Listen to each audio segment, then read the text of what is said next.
Ku itariki ya 2 Ukwakira 2022 umunyamakuru wa BBC News muri Brazil yabonye inyandiko ya Société Biblique du Brésil yavugaga ko Bibiliya imaze kuboneka mu ndimi zisaga 3000 kandi abayicuza bakaba bari bamaze kwinjiza akayabo k'amafaranga menshi bitewe na kopi zirenga miliyari 3 na miliyoni 900 bari bamaze kugurisha mu isi yose. We yaribajije ati iki gitabo cyanditswe nande kandi ni ufite inyungu mu kugikwirakwiza. Yaribajije ati ko buri dini risa n'iryifite Bibiliya yaryo, Bibiliya yemewe ni iyihe? Kuki nta mpaka ziriho kubirebana no kuba zimwe zihinduye gutya izindi kuriya kandi zikaba zifite ibitabo bitangana? Twimara amatsiko mu nzira y'ubushakashatsi. Ikaze muri iki kiganiro, kenshi twibanda ku bushakashatsi muri siyanse, amateka, ikoranabuhanga n'izindi nkuru zicukumbuye. Kora subscribe kandi ufungure inzogera kandi ukore like niba ukunze ibyo dukora, maze ujye muri comment duhe igitekerezo cyangwa tubaze ikibazo. Tugaruke mu ngingo yacu. Kuri Kiliziya Gatolika mu Rwanda, Bibiliya igizwe n'ibitabo 73, ariko ku matorero y'Abaprotestanti babona ko Bibiliya igizwe n'ibitabo 66. Ariko ntukeke ko ariko Kiliziya Gatolika ibona ibintu mu Bufaransa, muri Espagne, Ubutaliyani, Luxembourg cyangwa mu Buholandi. Kuki hariho iki kinyuranyo? Kiliziya Gatolika y'Abarothodoxe ibona ko Bibiliya igizwe n'ibitabo 78, mu gihe mu Rwanda Bibiliya mpuzamatorero ifite ibitabo 66 nk'uko bimeze kuri Bibiliya yera.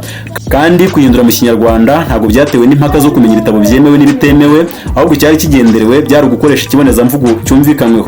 Mu madini y'u Burayi akoresha Igifaransa muri gahunda zayo zo kwiga no kwigisha, amenshi akoresha Bibiliya mpuzamatorero yaho yitwa TOB cyangwa Tradition Œcuménique de la Bible, kandi Bibiliya yo ifite ibitabo 76. Kuki se biteye gutyo? None se Bibiliya ni iki? Hirya no hino ku isi inyandiko za Bibiliya ziratandukanye cyane. Abahanga mu mateka y'idini baribaza bati ninde wagennye umubare w'ibitabo bigomba kuba bikubiye muri Bibiliya? Ese niba Bibiliya ari ijambo ry'Imana, ubwo se yagombye ko yaragennye umubare w'ibitabo biyijyamo? Niki kihishe inyuma y'ibi bintu byose? Reka dufate ingero zo mu Rwanda no mu Burayi. Bibiliya ntagatifu igizwe n'ibitabo 73 kandi irusha Bibiliya yari ibitabo 7, kuko Bibiliya yari ifite ibitabo 66. Ibyo bitabo byiyongera muri Bibiliya ntagatifu ni ibi: ni Tob, Yudita, Abamakabe igitabo cya mbere, Abamakabe igitabo cya kabiri, Mwene Siraki, Ubuhanga n'igitabo cya Baruki. Mu bihugu by'i Burayi bikoresha Bibiliya z'Igifaransa, amadini ari muri ako karere kose gakoresha Igifaransa mu mwaka w'1993 bemereje ko Bibiliya ikwiriye gukoreshwa ari Bibiliya mpuzamatorero kandi ifite ibitabo 76, ikaba irusha Bibiliya ikoreshwa kurusha izindi mu Burayi yitwa King James ibitabo 10 byose, kandi irusha Bibiliya ntagatifu ibitabo 3. Dore ibitabo biboneka muri iyo Bibiliya bitari mu zindi Bibiliya. Icya mbere ni igitabo cya Esther Greke, igitabo cya Yudita, igitabo cya Tobi, igitabo cya mbere cy'Abamakabe, igitabo cya kabiri cy'Abamakabe, igitabo cy'Ubuhanga, Mwene Siraki n'igitabo cya Baruki. Hanyuma hakaza ibaruwa ya Yeremiya n'igitabo cya Daniel Greke. None se twavuga iki ku bitabo byongeye muri Bibiliya ntagatifu? Dore isonoro byatanzwe n'abahinduzi bizeye ba Kiliziya Gatolika. Icya mbere, kubirebana n'ibitabo bya Tobi, Esther na Yudita, abahinduye Bibiliya ntagatifu ku ipaji ya 702 mu ijambo ry'ibanze kuri ibyo bitabo bagize bati mu by'ukuri inkuru zerekeye Tobi, Yudita na Esther ntabwo zigenewe kudutekerereza ibyabayeho. By'umwihariko ku gitabo cya Esther bavuze ko hari ibindi bintu byongeyemo bitabonekaga mu mwandiko w'icyo gitabo mu Giheburayo. Ku gitabo cya Yudita, abahinduzi ba Kiliziya Gatolika bagize bati iki gitabo ntikigamije kuturondorera inkuru z'ibyabayeho, maze bongeraho bati ndetse iyo umuntu agisoma atangazwa no kuba cyanditse atarazi neza imigi kivugwamo. Icya kabiri, kubirebana n'igitabo cya Esther ku ipaji ya 745 y'iyo Bibiliya mu ijambo ryacyo ry'ibanze baravuze bati ntikigamije kutubwira inkuru yabayeho. Icya gatatu, kubijyanye n'igitabo cya Yobu ku ipaji ya 845 bavuze ko inkuru ya Yobu yo ari impimbano. Icya kane, kubirebana n'igitabo cy'Ubuhanga ku ipaji 1150 bavuga ko cyanditswe mu Kigiriki kandi kikemerwa n'Abayahudi bakoreshaga Ikigiriki maze abavuga Igiheburayo bakakinenga. Kiliziya Gatolika ivuga ko yakemewe hagendewe ku migenzo n'imyumvire y'abavugaga Ikigiriki gusa.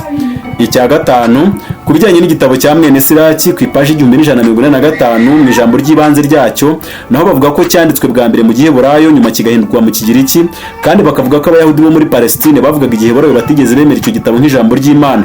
Kiliziya Gatolika yo isobanura ko yacyemeye igendeye ku migenzo n'imyumvire y'Abagiriki.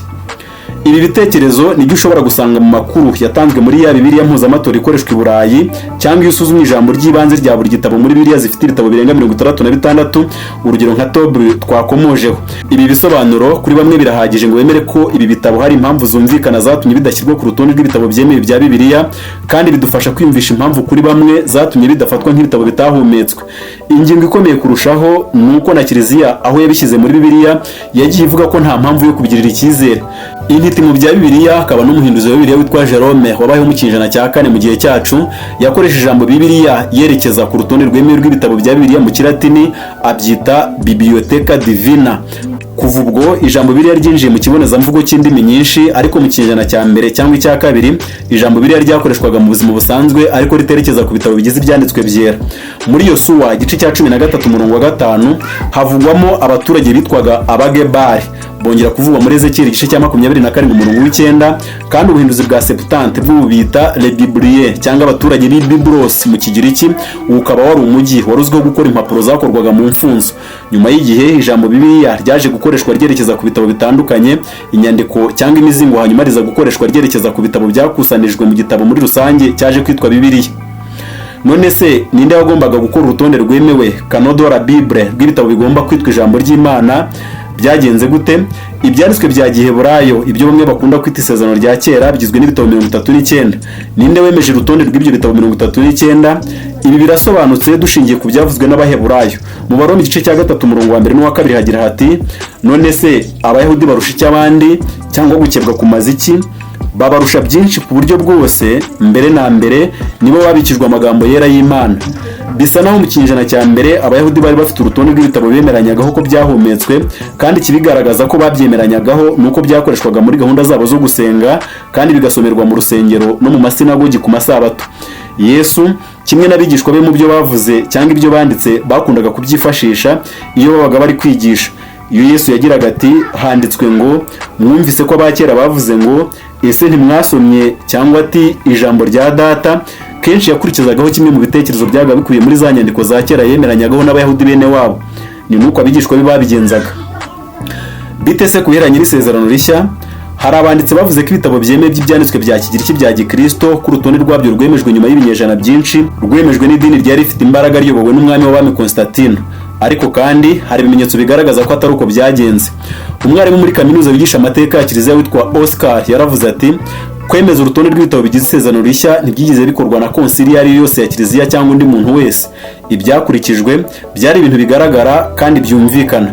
Inyandiko zo mu kinyejana cya mbere zari zaranditswe n'intumwa cyangwa bakoranaga nazo zaremerwaga, ariko izindi nyandiko, amabaruwa cyangwa amavanjiri byanditswe nyuma yaho, ibyo ntibyemerwaga. Kandi icyo gikorwa cyarangiye mbere cyane y'ubutegetsi bwa Constantino na mbere cyane y'uko Kiliziya igira imbaraga. Ibitabo bigize isezerano rishya byemejwe n'Abakristo batotejwe bazira ukwizera kwabo, ntibyemejwe na Kiliziya yabayeho nyuma yaho ikoresheje imbaraga yari ifite. Ken Banding akaba ari umwarimu wungirije wijize ibirebana n'ibyanditswe bya Kigiriki bya Gikristo yaravuze ati Kiliziya ntigeze ihitamo ibitabo bigomba kujya kuri urwo rutonde, ahubwo umuntu yavuga ko Kiliziya yemeye ibitabo n'ubusanzwe Abakristo babonaga ko ari ijambo ryaturutse ku Mana. None se niki gituma ibitabo byashyizwe mu isezerano rishya bigirirwa icyizere? Bibiliya ubwayo igaragaza ko zimwe mu mpano z'umwuka kandi zo gukora ibitangaza zahabwaga abari bagize itorero rya Gikristo ryo mu kinyejana cya mbere, harimo ubushishozi bwo kumenya amagambo yahumetswe. Bamwe muri abo Bakristo bari baraho ubushobozi ndengakamere bwo kumenya gutandukanya amagambo yahumetswe n'Imana n'andi atarahumetswe. Ubwo rero abantu bashyira mu gaciro muri iki gihe bashobora kwizera ko ibyanditswe biri muri Bibiliya byahumetswe n'Imana koko. None se bite ku zindi nyandiko zivuga ko zahumetswe ariko abandi bagashidikanya ko izo nyandiko zitahumetswe kandi zavumbuye nyuma? Igitera urujijo ni uko hirya no hino ku isi hari inyandiko nyinshi zitwa ko zahumetswe ariko zikaba zitarashyizwe ku rutonde rwemewe rw'ibitabo bya Bibiliya. None se twazivugaho iki? Izo nyandiko zavumbuye nyuma zitandukanye n'izindi nyandiko ziri ku rutonde rw'ibitabo byemewe bya Bibiliya. Ibyo bitabo byose byanditswe uhereye mu kinyejana cya 2 rwagati, akaba ari nyuma cyane y'uko inyandiko zahumetswe zirangijwe kwandikwa no gukusanywa. Ibyo zivuga ku bihereranye na Yesu ndetse n'Ubukristo ntibihuza n'ibyanditswe n'intumwa za Yesu ndetse n'ababanye nazo. Urugero, Ivanjiri ya Tomasi yabonetse nyuma ivuga ibintu Yesu yavuze umuntu wese yumva ko bidashoboka, kuko harayivuga ko Yesu yari guhindura Mariya umugabo kugira ngo azashobore kwinjira mu bwami bw'Imana. Nanone ivuga ko Yesu akiri muto yari umwana mubi w'umugome kandi w'umunyamujinya, ku buryo ngo yishe undi mwana mugenzi we kandi ngo akabikora yabigambiriye. Igitabo cyitwa Ibyakozwe na Pawulo n'iki byakozwe na Petero bivuga ko abantu bagombaga kureka gukora imibonano mpuzabitsina, kandi ibyo bitabo byemeza ko intumwa zasabaga abagore gutandukana n'abagabo babo mu rwego rwo guhagarika ibikorwa by'imibonano mpuzabitsina. Ivanjiri ya Yuda yo igaragaza ko Yesu yasetsa abigishwa be kubera ko basengaga bagiye kurya. Rwose izo nyigisho zivuguruzanya n'iziboneka mu bitabo biri ku rutonde rwemewe rwa Bibiliya. Kimwe muri ibyo bitabo nanone kivuga ko Yesu yashakanye na Mariya Magadalena, ko atigeze apfa cyangwa azuke, kandi ibyo bitabo birimo n'izindi nkuru zififitse wumva ko zidasobanutse.